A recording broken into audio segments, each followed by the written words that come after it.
other day, me and Ulysses, we tested out the BMW M4. Well, Ulysses drove. He drove the BMW M4 around Paul Ricard. And that was my first time at trying to be an engineer and trying to use the knowledge that I learned over the previous couple months. That being tire pressures and brake ducts. So yeah, this was my first time doing it the other day, and I liked it. It was pretty cool just to see the reaction, see how he felt. That had me thinking I should really learn how to engineer cars more. Not only is it going to make me faster, but it's going to make me more valuable to the sim world going forward. So today we're going to be going over the Coach Dave Academy Ultimate ACC Car Setup Guide that he has posted on the resource tab of his website. All right, here we are. We're at Coach Dave Academy, the Ultimate ACC Car Setup Guide. I will post the link in the description, so therefore you can follow it and look for yourself if you don't like my read along. I do like to read from time to time, so I like to share with you guys as well. But this is a pretty good guide that he has posted on the website. I use it a lot just to try to understand what I'm doing on ACC, because like I said before, ACC is a very steep curve for me. Coming from iRacing, it's totally different to me as far as how you drive the cars and how they react to your inputs, and just like the slight little inputs that you put into the cars. So I do think that it's necessary that you learn how the cars drive and learn how the cars act and behave under whatever driving conditions you're doing. So yeah, I do think it's necessary. Assetto Corsa Competizione is currently the most realistic GT car racing simulator, and with this comes the most accurate representation of GT3 and GT4 cars. This accuracy is seen not only in the aesthetics and sounds, but also in the mechanical and electronic inner workings of the car. As can be expected, this means every car has a huge range of adjustments that can be made to the car. Finding the right adjustment for all the different parameters can be a difficult task. Simply understanding what each adjustment does and how this will affect you when driving on the track is something that feels like you need to be an expert in order to execute correctly. This guide hopes to give you the kickoff you need to begin your journey to be a setup engineer and get the extra bit of lap time out of your car. I think that was necessary to read. It breaks down the why to why we're doing this. The big question that everybody wants to know: can ACC car setups make you faster? The purpose of a setup on any car within Assetto Corsa Competizione is to allow the driver to get the most pace from a car over a stint. This may not just be related to outrace speed, but also consistency over a whole race. A driver will not see the benefit from a setup if its sole purpose is to reduce the absolute quickest lap times every lap, as this may result in snappy handling or a car that uses up its fuel and tires too quickly. If this is the case, the overall pace over a stint will be reduced due to excess pit stops and time spent recovering from incidents. A perfect setup will make you faster, not just over one lap, but across a whole session. Finding the sweet spot can be hard and is slightly different for every driver. Note that a fast setup for one driver will not also work for another. Using this guide, you should be able to create or tweak any setup to your liking and ultimately improve your pace and consistency as a driver. So we're moving on to tires. Tires is pretty much like always going to be your beginning point. What I'm realizing when it comes to setups, like you have to really understand how tires work in ACC and where the sweet spot is. So tires, and then the screen that you normally see on a Assetto Corsa, right? Tires are some of the most crucial aspects of any car, as these are the only piece of contact to the tarmac. If your tires are not in the right window, no matter how your car is set up, you will never extract the most pace out of your car. PSI. A tire's pressure is measured in pounds per square inch and is a measure of the amount of air within the inner tube of your tire. Within ACC, there are two types of tires provided by Pirelli: a dry tire and a wet tire. There are two tire compounds for GT3 cars with 2020 European circuits running on the DHE tire compound, whilst the IGTC circuits in 2019 European circuits running the older DHD2 tire compound. GT4 cars run a single dry compound. And here we have the table for the dry. I'm assuming these are the sweet spots that you want to hit. So right here on dry, under the categories we have GT3, GT4. The compounds we have DHE 2020 for the GT3, and then GT3 we have DHD2 2019, so that's a little older. I think those are the IGTC cars. Then GT4, they run a single dry compound, which is a DHA. I'm assuming these are the sweet spots that you want to stick to in the GT3s, the 2020 DHE compound. You want it to be between 27.3 and 27.8. In the GT3 DHD2 2019 compound, you want the sweet spot to be between 27.5 and 28.0. GT4 in the DHA compound, you want the sweet spot to be between 26.5 and 27.5. Currently, right now, I've been trying to get all my tire pressures to 27.7 because I heard James Baldwin say that is the absolute best sweet spot you can get your GT3 cars. The current 2020 DHE compound too. So that's what I've been trying to do lately. Okay, in the wet, the GT3 DHE 2020 compound, you want your sweet spot to be between 29.5 and 31.0. I really think that probably has to depend on how much rainfall you have falling on the track and what you're trying to achieve, I guess, right? GT3 DHD2 2019 compound, you want your pressures to be between 29.5 and 31.0. GT4, the DHA compound, you want your pressures to be between 29.5 and 31.0. Okay, here we go. We're going over to temperatures. Hopefully they'll discuss what I'm thinking in my head, but if not, then we'll go a little bit more in depth to temperatures, to what I know. And let me reiterate, I'm no expert at this. I'm learning this as I go. So I'm not fully talking about this stuff with full authority. I'm talking about this stuff with the knowledge that I know. If there's any corrections that need to be made, please do not hesitate to list those in the comment box, in the comment section, because I'm trying to learn. And any mistake that I make, please correct me on it, because if you correct me, it's only gonna make me faster. So I appreciate that, and make everybody else faster too that watches this. So temperature. When setting up the pressures within the setup menu, this is under starting temperatures, which will be around 65 degrees Celsius upon session start of pit exit. Optimal temperatures for the tires are within 75 degrees Celsius and 90 degrees Celsius once on track driving. It is worth taking note that under 70 degrees Celsius, your tires will experience a process known as graining.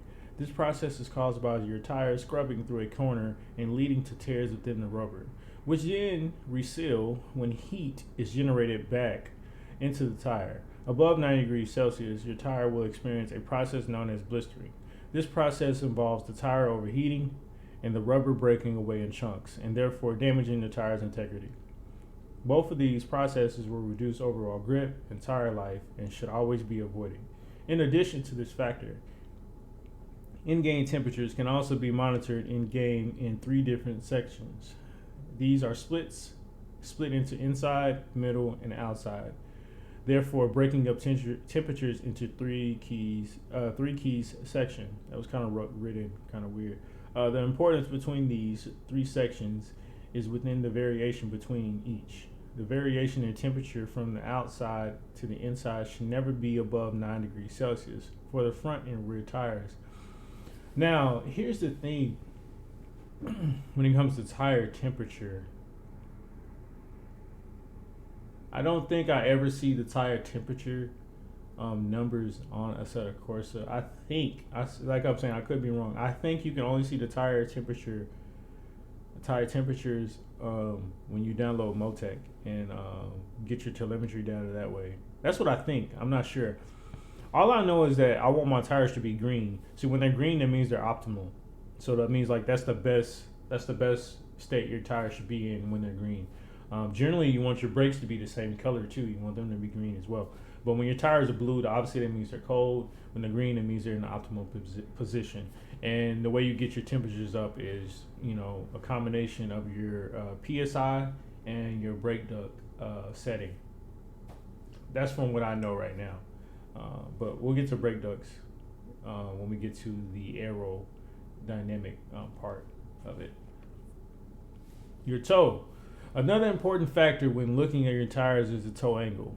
What this describes is the angle at which your wheels are facing when looking at the car from above. A toe in angle makes the front wheels appear to be pointing inwards, and a toe out angle makes the front wheels appear to be pointing outwards. Let's read that again. A toe in angle makes the front wheels appear to be pointing inwards, and a toe out angle makes the front wheels appear to be pointing outwards.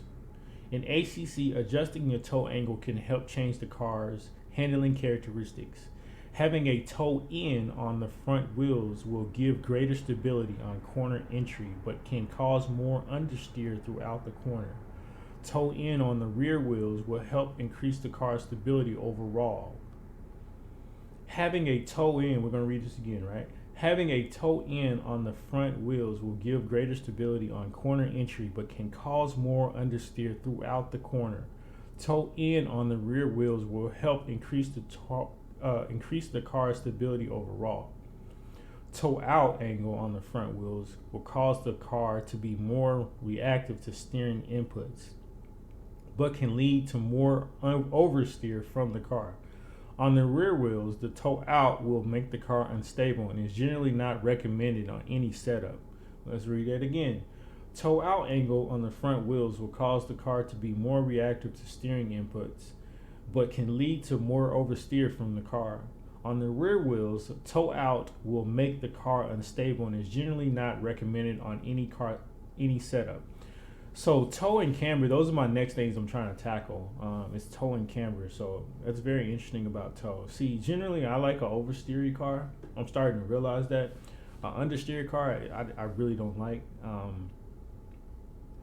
Maybe as I grow into my, in my journey when it comes to sim racing, just racing in general, maybe my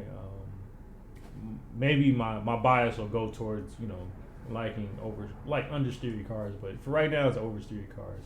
I generally hear a lot of people say they like oversteer because you can control it more, but understeer is kind of like, I don't know, I just don't like it. I never have. Even in karting I didn't like it. I hated that. So I like my stuff really responsive, Camber. What camber describes is the angle at which the tire will take when you look at the tires head on.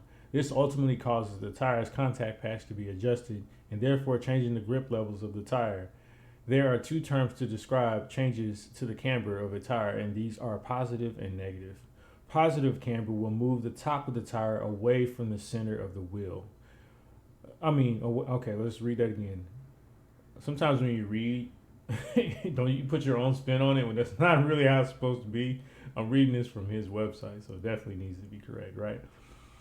Positive camber will move the top of the tire away from the center of the vehicle and the bottom of the tire towards the center. Negative camber does the opposite, moving the top of the tire towards the center and the bottom of the tire outwards. Generally, there is a preference to run more negative camber on GT3 and GT4 cars, as this will increase the contact patch of the tire through high-low corners. It must be noted, though negative camber can cause the temperatures to increase unevenly across the three sections of the tire. When adjusting the camber, make sure to keep the variation in temperature from the outside to the inside below 9 degrees Celsius for the front tires and 5 degrees Celsius for the rear tires. All right, we're going to read half of that paragraph again. It must be noted, though negative camber can cause the temperature to increase unevenly across the three sections of the tire.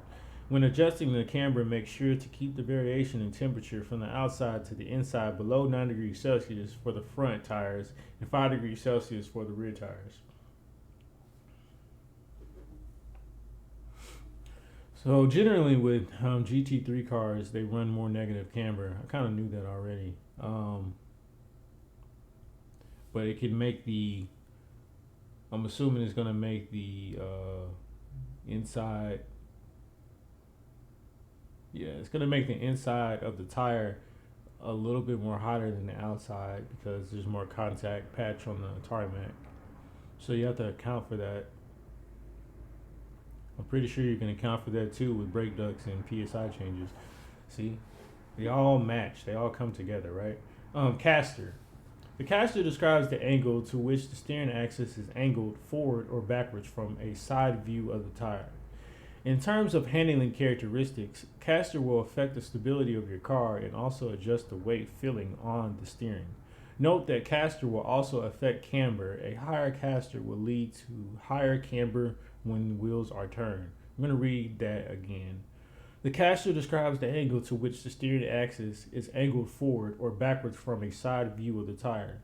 In terms of handling characteristics, caster will affect the stability of your car and also adjust the weight feeling on the steering. Note that caster will also affect camber. A higher caster will lead to higher camber when the wheels are turned. A higher caster will lead to higher camber when wheels are turned. I'm going to read that one more time.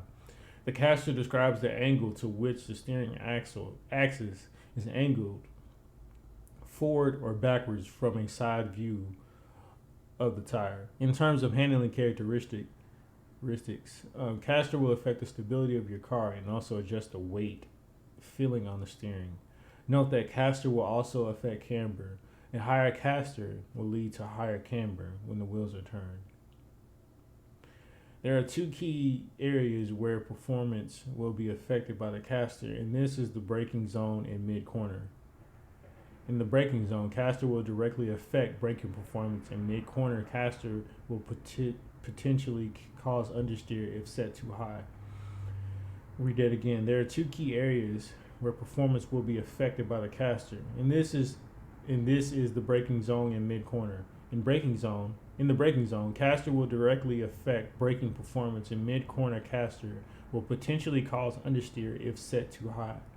Caster should be set at a high level until understeer is felt within a high-speed corner. Okay,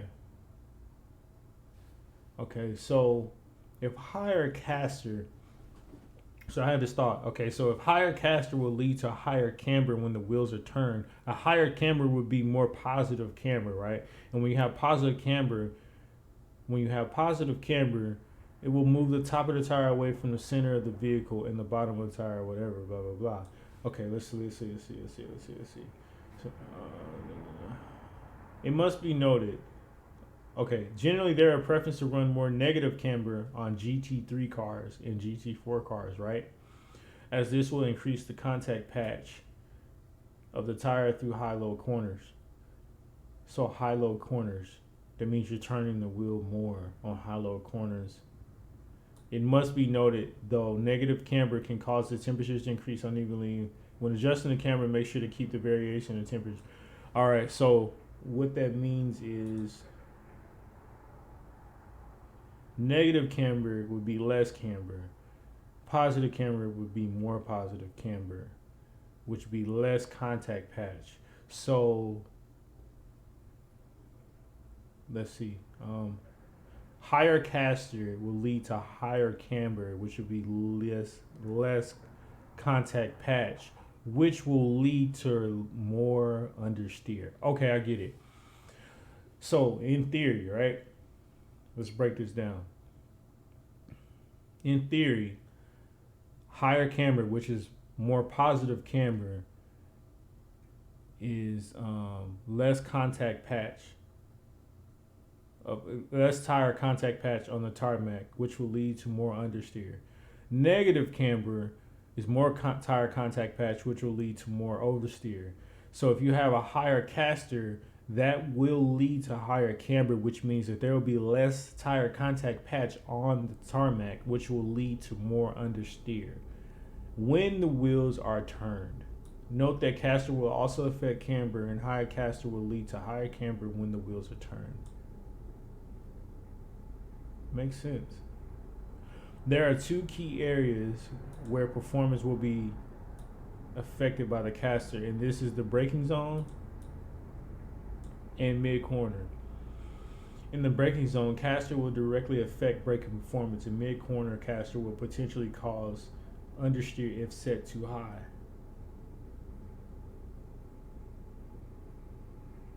Caster should be set at a high level until understeer is felt within a high speed corner. Okay. Makes sense.